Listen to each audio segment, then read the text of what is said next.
నమస్కారం ETV news కి స్వాగతం। తెలంగాణలో మెగా డిఎస్సి వచ్చింది। మొత్తం 11,062 ఉపాధ్యాయ పోస్టులు భర్తీ చేసేందుకు ఉద్దేశించిన డిఎస్సి నోటిఫికేషన్ను ముఖ్యమంత్రి రేవంత్ రెడ్డి విడుదల చేశారు।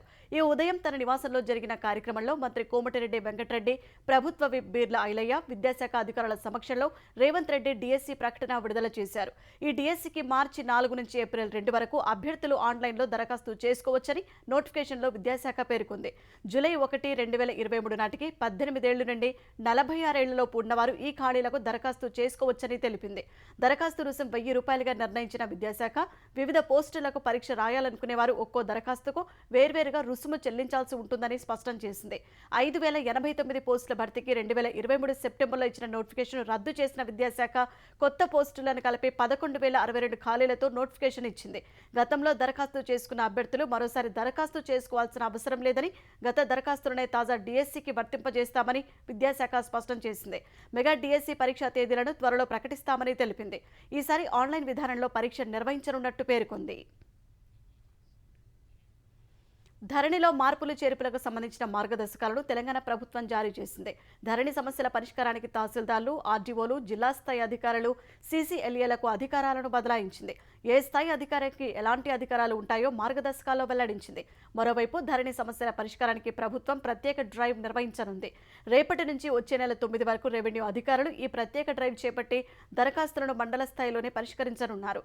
17 రకాల మాడ్యూల్స్ కు సంబంధించి సవరణల కోసం 2.45 లక్షల దరఖాస్తులు ప్రభుత్వానికి అందాయి। పట్టాదారు పాస్ పుస్తకాల్లో డేటా సవరణ కోసం 1,00,000కు పైగా దరఖాస్తులు వచ్చాయి। వాటిని ఆయా మండలాల స్థాయిలోనే పరిష్కరించే అవకాశం ఏర్పడింది।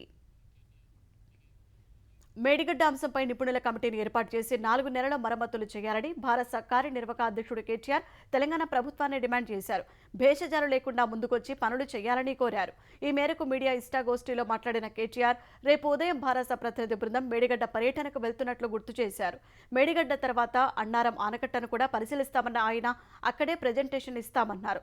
తమతో పాటు నీటిపారుదల నిపుణులు కూడా ఉంటారన్న కేటీఆర్ సాగునీటి ప్రాజెక్టులో మేడిగడ్డ వంటి ఘటన మొదటిదేమీ కాదని తెలిపారు। ఇలాంటివి జరిగినప్పుడు ప్రభుత్వాలు వెంటనే దిద్దుబాటు చర్యలు చేపట్టాలని సూచించారు। గత 83 రోజుల్లో ఆరోపణలు, శ్వేతపత్రాలు, కాలయాపన తప్ప మరమ్మతులపై ప్రభుత్వం ఎలాంటి దృష్టి పెట్టలేదని ఆరోపించారు। కేంద్ర ప్రభుత్వ సంస్థ ఎన్డీఎస్ఏ కనీస నమూనాలు కూడా తీసుకోకుండా ఇచ్చిన నివేదిక రాజకీయ ప్రేరేపితమని విమర్శించారు। ఇదే సమయంలో సీఎం రేవంత్ రెడ్డి సీఎం పదవికి రాజీనామా చేసి మల్కాజ్గిరిలో పోటీ చేసేందుకు రావాలని కేటీఆర్ సవాల్ చేశారు। తాను కూడా సిరిసిల్ల ఎమ్మెల్యే పదవికి రాజీనామా చేసి పోటీ చేస్తానని చెప్పారు। పదే పదే తనది మేనేజ్మెంట్ కోటా అంటున్న రేవంత్, రాహుల్ గాంధీ, ప్రియాంక గాంధీలది ఏ కోటానో చెప్పాలని కేటీఆర్ ప్రశ్నించారు। మేడిగడ్డ బ్యారేజీకి సంబంధించి కేంద్రానికి తెలంగాణ ప్రభుత్వం నుంచి స్పష్టమైన సమాచారం అందలేదని కేంద్ర జలశక్తి శాఖ సలహాదారు వెదిరే శ్రీరామ్ అన్నారు। అడిగిన సమాచారాన్ని కేంద్ర ప్రభుత్వ సంస్థ ఎన్డీఎస్ఏ కమిటీకి ఇస్తే విచారణ సత్వరమే పూర్తవుతుందని హైదరాబాద్లో తెలిపారు। వచ్చే వారం ఎన్డీఎస్ఏ కమిటీ తెలంగాణకు వస్తుందన్న ఆయన తెలంగాణకు సహకరించాలని తాను ఎంతగానో ప్రయత్నిస్తున్నట్లు వివరించారు। సరైన సమాచారం ఇవ్వకపోతే కేంద్రం కూడా సాయం చేయలేదని వ్యాఖ్యానించారు।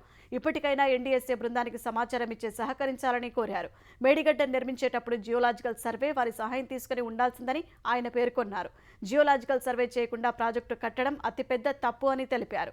మరోవైపు కృష్ణా జిల్లాలో 299 టీఎంసీల వాటాకు తెలంగాణ గతంలోనే ఒప్పుకుందన్న ఆయన ప్రస్తుతం కృష్ణా బోర్డును విలన్గా చూపించే ప్రయత్నం మంచిది కాదన్నారు। ఏపీ తెలంగాణ మధ్య కృష్ణా జలాల సమస్య పరిష్కారం కోసమే గత అక్టోబర్లో కొత్త ట్రైబ్యునల్ ఏర్పాటు చేశారన్న శ్రీరామ్ నీటి వాటా కోసం తెలంగాణ ప్రభుత్వం ట్రైబ్యునల్ ముందు వాదనలు వినిపించాలని కోరారు। రాజకీయ పునర్జన్మనిచ్చిన పాలమూరు ప్రజలను కేసీఆర్ మోసం చేశారని ఏఐసీసీ కార్యదర్శి వంశీచంద్రెడ్డి ధ్వజమెత్తారు। నీళ్లు, నిధులు నియామకాల పేరుతో పదవి పొంది తెలంగాణను దివాలా తీయించారని ఆరోపించారు। తెలంగాణలో ఇప్పటి వరకు కల్వకుట్ల కుటుంబం బాగుపడిందన్న ఆయన గత ప్రభుత్వం పాలమూరు ప్రాజెక్టును అటకెక్కించి మేడిగడ్డను బొందపెట్టిందన్నారు। మరోసారి భారత నేతలను ప్రజలను మోసం చేయడానికే మేడిగడ్డ పర్యటన చేస్తున్నారంటూ కేసీఆర్కు రాసిన బహిరంగ లేఖ రాశారు। మేడిగడ్డను బొందలగడ్డ అన్న కేసీఆర్ రేపు వాళ్ళ పార్టీ నేతలను అక్కడికి ఎందుకు పంపిస్తున్నారని వంశీచంద్ ప్రశ్నించారు। కృష్ణా జలాలతో పాలమూరు జిల్లాను సస్యశ్యామలం చేశామని కేసీఆర్ కుటుంబం తప్పుడు ప్రచారం చేసిందని విమర్శించారు। పాలమూరుకు రావాల్సిన కృష్ణా జలాలను ఏపీ తరలించుకుపోతుంటే కేసీఆర్ ఎందుకు నోరు మెదపలేదని ప్రశ్నించారు। విశాఖ ఋషికొండపై నిర్మించిన భవనాలను ప్రారంభించినట్లు ఆంధ్రప్రదేశ్ మంత్రులు రోజా అమర్నాథ్ చెప్పారు. శారదా పీఠాధిపతి స్వరూపానంద సరస్వతి ఇతర మత పెద్దల ప్రార్థనల తర్వాత భవనాలను ప్రారంభించినట్లు తెలిపారు. ఈ భవనాలకు అన్ని అనుమతులు తీసుకున్నామని చెప్పిన మంత్రి అమర్నాథ్ కోర్టు ఇబ్బందులేమీ లేవని తెలిపారు. అయితే భవనాల ప్రారంభానికి మీడియాను ఎందుకు అనుమతించలేదన్న ప్రశ్నలకు మాత్రం ఆయన నేరుగా సమాధానం చెప్పలేదు. 2-3 అంశాలు పెండింగ్లో ఉన్నాయని, వాటి పరిష్కారం తర్వాత మీడియాను అనుమతిస్తామని తెలిపారు. ప్రస్తుతం టూరిజం ప్రాజెక్టుగా మాత్రమే భవనాలను ఉపయోగిస్తామని వివరించారు. ఇటీవల ప్రభుత్వ అధికారుల బృందం సీఎం క్యాంపు కార్యాలయం కోసం ఈ భవనాలను సిఫారసు చేసిందని మంత్రి రోజా చెప్పారు. ఈ అంశంపై సీఎం జగన్ తీసుకునే నిర్ణయం కోసం ఎదురు చూస్తున్నామని తెలిపారు.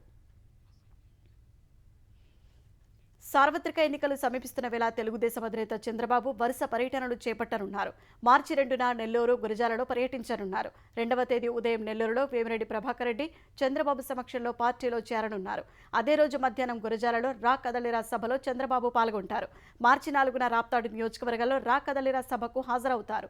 ఇప్పటి వరకు 22 రా కదలిరా సభల్లో పాల్గొన్నారు. ప్రతి పార్లమెంటు నియోజకవర్గ పరిధిలో తెలుగుదేశం పార్టీ ఒక రా కదలిరా సభ నిర్వహిస్తోంది. జయప్రకాష్ పవర్ వెంచర్స్ సంస్థ తన దోపిడీకి సహకరిస్తున్నందుకే సీఎం జగన్ ఖజానాకు చేరాల్సిన సొమ్మును ఆ సంస్థకు దారదత్తం చేశారని తెలుగుదేశం అధికార ప్రతినిధి కొమ్మారెడ్డి పట్టాభిరామ్ ఆరోపించారు. గతంలో ఇసుక కాంట్రాక్టు కట్టబెట్టిన జేపీ పవర్ వెంచర్స్ సంస్థకు జగన్ సర్కారు 1200 కోట్లకు పైగా భారీ డిస్కౌంట్ అందించిందని ధ్వజమెత్తారు. గనుల శాఖ డైరెక్టర్ వెంకటరెడ్డి జీఎస్టీ ఇంటెలిజెన్స్ కు రాసిన లేఖతో జగన్, పెద్దిరెడ్డి, జయప్రకాష్ పవర్ వెంచర్స్ మధ్య ఉన్న దోపిడీ బంధం బయటపడిందని మండిపడ్డారు. వెంకటరెడ్డి రాసిన లేఖలో సెప్టెంబర్ 2023 నాటికి జేపీ పవర్ వెంచర్స్ చెల్లించాల్సిన సొమ్ములో ఇంకా సుమారు 500 కోట్లు బాకీ ఉన్నట్టు తెలిపారని పట్టాభిరామ్ వెల్లడించారు. జేపీ పవర్ వెంచర్స్ సంస్థకు ఇసుక తవ్వకాల కాంట్రాక్టుతో ఏమీ మిగలదని, నిర్వహణ ఖర్చులు పోగా 72 కోట్లు మాత్రమే మిగులుతాయన్న గోపాలకృష్ణ ద్వివేది, మంత్రి పెద్దిరెడ్డి ఇప్పుడేం సమాధానం చెబుతారని ప్రశ్నించారు. ప్రధానమంత్రి సూర్యఘర్ ముఫ్త్ బిజిలీ యోజనకు కేంద్ర కేబినెట్ ఆమోదం తెలిపింది. ప్రధాని నరేంద్ర మోదీ నేతృత్వంలో జరిగిన మంత్రివర్గ సమావేశంలో కేంద్రం ఈ నిర్ణయాన్ని తీసుకుంది. 72,021 కోట్ల వ్యయంతో తీసుకురానున్న సూర్యఘర్ ముఫ్త్ బిజిలీ యోజన కింద కోటి కుటుంబాలు 300 యూనిట్ల వరకు ఉచిత విద్యుత్తో పొందనున్నాయి. ప్రతి కుటుంబం కిలోవాట్ సామర్థ్యంతో సోలార్ యూనిట్ ఏర్పాటుకు 30,000, 2 కిలోవాట్ సిస్టమ్కు 60,000 వరకు సబ్సిడీ ఇవ్వనున్నారు. ఈ పథకంలో భాగంగా 2025 నాటికి అన్ని కేంద్ర ప్రభుత్వ భవనాలపై ప్రాధాన్య ప్రాతిపదికన రూఫ్ టాప్ సోలార్ ప్యానెల్ను ఏర్పాటు చేయనున్నారు. ఇదే సమయంలో 126,000 కోట్ల రూపాయల పెట్టుబడితో గుజరాత్, అసోంలలో 3 సెమీ కండక్టర్ యూనిట్ల ఏర్పాటు ప్రతిపాదనలకు మంత్రివర్గం ఆమోదం తెలిపింది. మరో 100 రోజుల్లో ఈ 3 యూనిట్ల నిర్మాణం ప్రారంభమవుతుందని కేబినెట్ భేటీ తర్వాత టెలికాం శాఖ మంత్రి అశ్విని వైష్ణవ్ తెలిపారు. హిమాచల్ ప్రదేశ్లో ఒక్క స్థానానికి జరిగిన రాజ్యసభ ఎన్నికల్లో క్రాస్ ఓటింగ్కు పాల్పడ్డ 6 కాంగ్రెస్ ఎమ్మెల్యేలపై అసెంబ్లీ స్పీకర్ కుల్దీప్ సింగ్ పఠానియా అనర్హత వేటు వేశారు. కాంగ్రెస్ గుర్తుపై పోటీ చేసిన 6 ఎమ్మెల్యేలు ఫిరాయింపుల నిరోధక చట్టం నిబంధనలు ఉల్లంఘించినందుకు అనర్హత వేటు వేస్తున్నట్లు తెలిపారు. అనర్హత వేటు పడిన వారిలో రాజేందర్ రాణా, సుధీర్ శర్మ, ఇందర్ దత్ లఖన్పాల్, దేవీందర్ కుమార్, రవి ఠాకూర్, చైతన్య శర్మ ఉన్నారు. ఎమ్మెల్యేల అనర్హతపై బుధవారం తన తీర్పును రిజర్వ్ చేసిన స్పీకర్ పఠానియా పార్టీ గుర్తుపై ఎన్నికైన సభ్యులు కాంగ్రెస్ విప్ను ధిక్కరించినందుకు అనర్హత వేటు వేస్తున్నట్టు తెలిపారు. ఈ నిర్ణయం తక్షణమే అమల్లోకి వస్తుందన్నారు. హిమాచల్ ప్రదేశ్లో జరిగిన రాజ్యసభ ఎన్నికల్లో భాజపా అభ్యర్థి హర్ష్ మహాజన్కు అనుకూలంగా ఓటేసిన ఈ 6 తర్వాత అసెంబ్లీలో బడ్జెట్పై ఓటింగ్ కూడా దూరంగా ఉన్నారు. పశ్చిమ బెంగాల్ సందేశ్ ఖాళీలో మహిళలపై వేధింపులు, భూ ఆక్రమణల కేసులో ప్రధాన నిందితుడైన తృణమూల్ నేత షాజహాన్ షేక్ను పోలీసులు అరెస్ట్ చేశారు. 55 రోజుల నుంచి పరారీలో ఉన్న షాజహాన్ను గత రాత్రి 24 పరగణాల జిల్లాలో ప్రత్యేక పోలీసు బృందం అరెస్టు చేసింది. అనుచరులతో కలిసి ఇంట్లో దాక్కున్న షాజహాన్ను అరెస్టు చేసిన పోలీసులు బసిర్హత్ కోర్టులో హాజరుపరచగా అతడిని 10 రోజుల కస్టడీకి న్యాయస్థానం అనుమతించింది.